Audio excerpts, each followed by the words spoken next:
Mas uma coisa que eu vejo ali, Neemias, diante de toda a situação de Jerusalém, quando ele chegou em Jerusalém, a Bíblia diz que ele esperou 3 dias, observando e pensando como deveria agir diante daquela situação. Quando eu li isso aqui, algo me chamou a atenção. Neemias, como líder, não agiu precipitadamente, não tomou decisão precipitada, diante de todo o drama que Jerusalém estava vivendo, mas ele precisava de estratégias, e muitas vezes a precipitação furta as nossas estratégias, furta muitas vezes a direção que Deus tem para nós. E ele precisava de estratégias que fossem aprovadas por Deus. Não precisava, não podia ser movido pelos sentimentos. Precisava ser reconstruído? Precisava. Mas ele não podia ser movido por emoções. Teria que ter estratégias que funcionassem. Então 3 dias, observando como deveria agir naquela situação. Capítulo 2, versículo 11. Depois de 3 dias, olha o que ele fez. Saiu à noite, sem comentar nada com ninguém sobre a sua missão. A missão era nobre, imprescindível, mas ele saiu quietinho, apenas pegou seu moço e ele foi observar de perto, não comentou nada da sua missão. E quando ele saiu, a Bíblia diz, a cavalo, à noite, para ninguém ver, não havia comentado com nenhuma autoridade local, ele fez uma inspeção minuciosa sobre todos os detalhes daquela construção. Gente, quando eu encontrei isso aqui na Bíblia, fazer uma inspeção minuciosa sobre todos os detalhes que envolvia aquela obra, Deus precisava colocar algo tão claro, nítido na mente de Neemias, porque são várias lições, por isso que eu estou adiantando aqui para você entender o processo. Não podia errar. Eu li esse texto e me via na cena, gente. Quantas vezes eu disse para vocês, nós não podemos errar. Não tem espaço para erro. A liderança sabe isso, nós não podemos errar. Deus deu uma promessa, Deus deu uma direção, Deus está cumprindo tudo o que Ele prometeu recentemente. O tempo realmente está acelerado, nós sabemos disso. Está acontecendo as coisas de uma maneira assim surpreendente, mas nós não podemos errar. Você não pode errar, principalmente a liderança. Então ele sai agora à noite, faz uma inspeção, está lá no capítulo 2, versículo 14 a 16. Quando ele observou tudo, agora ele precisava tomar uma outra decisão. E essa paixão levou Neemias a tomar uma decisão diante das autoridades locais. Observe que Neemias vai passo a passo. A primeira decisão ele toma diante do rei. A segunda decisão ele precisa tomar contemplando agora as muralhas de Jerusalém, contemplando a cidade. As estratégias vinham, estava nítida, o projeto de Deus estava claro, mas ele precisava agora partilhar com as autoridades locais. Gente, ninguém conquista sozinho, ninguém avança sozinho. Para que nós venhamos conquistar, nós precisamos de ajuda, de parceria, nós precisamos uns dos outros. Por isso que você está aqui, porque Deus julgou importante, e você é muito importante estar fazendo parte dessa conquista. Por isso Deus te trouxe para cá. Deus pega um de lá, traz para cá, traz outro de lá para cá. É Deus que está fazendo isso, gente, porque Ele quer que nós façamos parte de uma conquista. Mas voltando às autoridades, Neemias chega diante das autoridades. Até então as autoridades não sabiam nada do que estava acontecendo, mas diante das autoridades locais, Neemias chega, mostrou a miséria em que a cidade se encontrava, assolada, destruída, queimada, as portas destruídas, queimadas. E ele mostrou então a miséria, mostrou a miséria da cidade. Gente, eu comecei a estudar isso aqui, eu comecei a viajar na história bíblica. Eu me lembrei de quando nós entramos aqui pela primeira vez, pastor Ruberley, naquela tarde, quando eu dei uma olhada nesse negócio aqui, amados, nesse tempo, quando eu estava estudando aqui, eu lembrei disso. Eu vi aqui a cena repetindo. Não tinha nem parecer, nem formosura. Estava algo assim, não tinha jeito, só pela fé. Aí você tem que pensar no que Deus pode fazer, nas transformações que somente Ele pode fazer. Então Neemias relata tudo, foi o que eu fiz, peguei toda a nossa liderança, trouxe para cá. Falei, está aqui, ó, é isso aqui. Lembra? Primeira noite, é esse jeito aqui.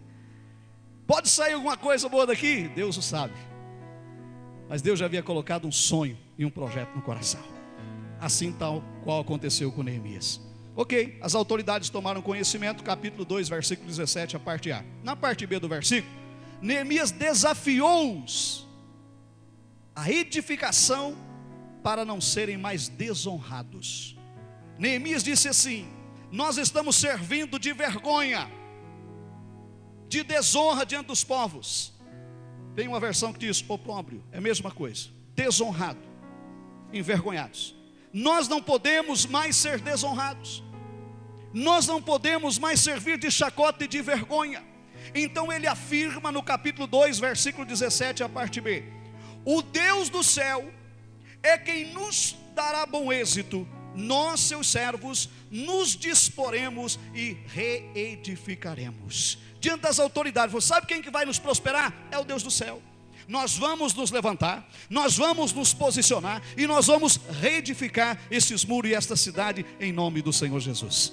Outra coisa, no capítulo 2, verso 18, declarou como a mão do Senhor esteve com ele diante do rei. Explicou para eles como foi que Deus lhe deu graça ali diante do rei.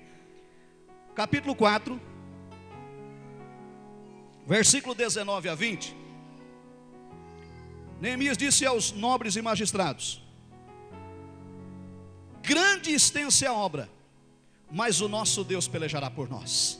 Existe uma promessa: o nosso Deus pelejará por nós. Então, diante das autoridades, ele tomou a decisão, mas ele deixou claro o que deveria ser feito.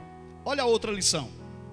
Diante dos trabalhadores, Neemias, com a sua paixão para construir e reconstruir, diante dos trabalhadores ele toma algumas decisões.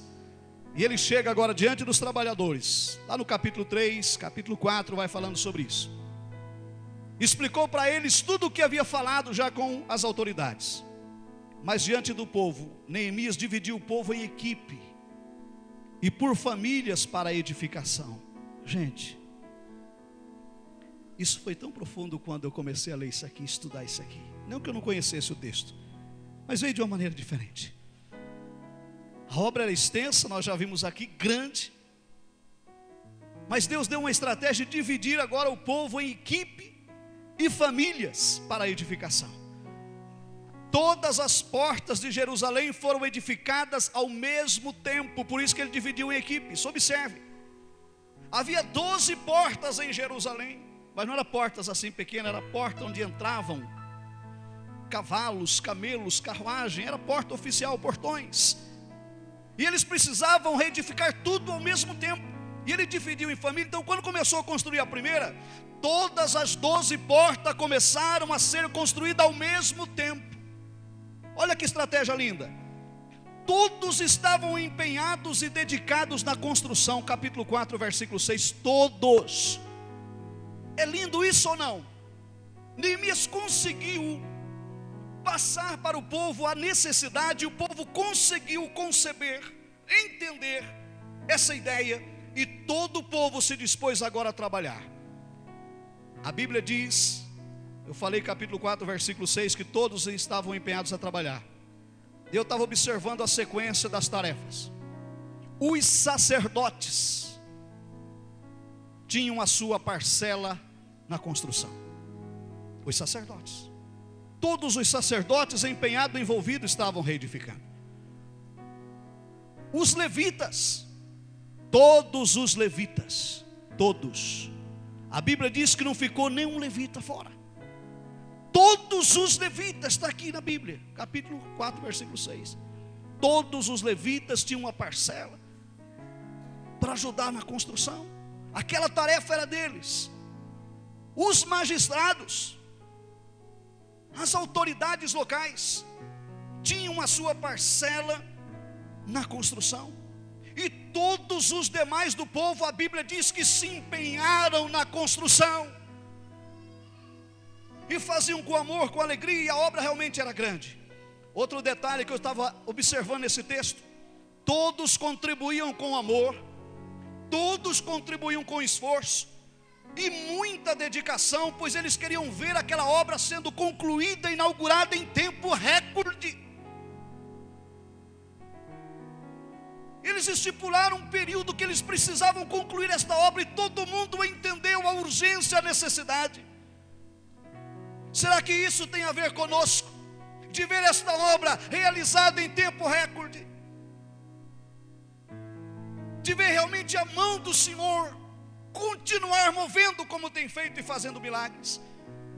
Eu creio que isso tem a ver conosco, comigo e com você, porque grandes são as promessas de Deus. Então, diante do povo, todo mundo construindo, todo mundo se envolvendo.